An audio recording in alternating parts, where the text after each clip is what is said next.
Mono White is the least powerful commander color, but Brawl is an EDH. Plus, the new Theros cards are possibly going to put some real power back in this color, and spoiler season is still going on.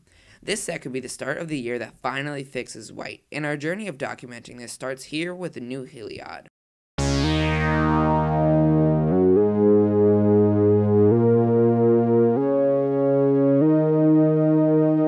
Heliod Suncrowned is not only a god, but a great god, with a really fun ability that rewards big creatures and life gain through a body that circulates the counters and life. At only 3 mana, we are getting extreme value for not that much mana. We could just go play Mono White good stuff, but I prefer a bit more synergy, so Mono White life gain will be the choice for us to take. With this option, hopefully we can not only use tempo to win, but we can gain life while we do it. So let's get into this deck and use some of the new spoilers in our deck. And in this video, we will review the top most synergistic cards that will be utilized in the deck, but as always, a full list will be in the description below. A quick note is that I do have a new microphone setup, so if you'd like this voice quality, I would much appreciate it if you were to subscribe, so that I can make more improvements like this. Thank you very much, and let's get into it. First up, we have Aerial Assault. This is the type of removal we are likely going to play because it gains its life. And it is a card I mentioned purely because it is the type of card this deck is going to be made up of. Cards that gain its life and do other things, not bulk commons.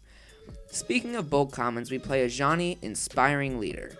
This isn't the best Planeswalker ever, especially for 6 mana, but if we can get it out, it gains its life, which with Heliod boosts up our creatures, while Ajani himself boosts up our creatures, making the lifelink ability even better. Oh, and he probably should be accompanied by Ajani's Strength of the Pride, because this is just a bonkers card, and it's a board wipe. Ajani's Pride May can cap off the Ajani related cards for now, with a life gain synergy that boosts it up and makes it even better of a target for Heliod. Angel of Vitality is exactly what we need when it comes to the perfect card for this deck.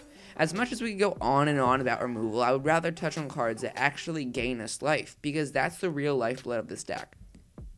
Charming Prince is a card that has the potential to gain life among other things, which proves its worth. And if we want to talk about worth, Dawn of Hope draws us cards, in Mono White, which should not be ignored when building a deck, and is the one thing that Mono White consistently struggles at doing. Daxos, Blessed by the Sun, is actually a card I'm very excited about, because it seems like so much fun, and the toughness of this creature can get very, very large while it gains its life. Elspeth, Sun's Nemesis may not last on the board that long, but it can have a great effect while it does, and we can escape to just bring it back repeatedly. Speaking of Planeswalkers, Gideon Blackblade gives creatures lifelink, which is absolutely great because now we may not have to spend as much mana to activate Heliod's ability because some creatures already have lifelink due to Gideon. Speaking of Gideon, Gideon's Company is a more versatile version of Ajani's Pridemate, which gets 2 counters at a time instead of 1. Impassioned Orator is a tool we can use for counters on our creatures, and it's a very fun tool, and very reliable. Loxodon Life Chanter with lifelink is so great, and thus the risk of putting it in our deck is partially justified. Moving on to the last batch of cards. Now we're only going to touch on about half the non-land cards in the deck, but this is because life gain is not a huge thing in this standard, so I just want to make known a lot of the key pieces of this deck. The rest is a little bit more of worse life gain, and it's some removal and just great white cards. If you want to check that out, that is in the description below. Linden the Steadfast Queen is a very viable option to gain some life for what we already want to do. And to be honest, if we're going to pay 2 mana for lifelink with Heliod, then Moment of Heroism seems really good. I feel as though the entire deck can be defined partially by Soulmender, an average card that becomes great by a truly exceptional commander. The Birth of Meletis is a new card that ensures we have lands and it gains us life. Twinblade Paladin is the last of these different cards, and this Paladin synergizes very well.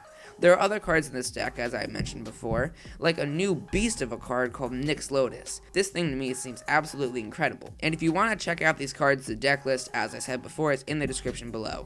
Once again, thank you guys so much for watching this short deck tech, and have a great day. Hello, it is I once more. As more spoilers come out, we are going to update the deck at the very end of spoiler season with those new cards.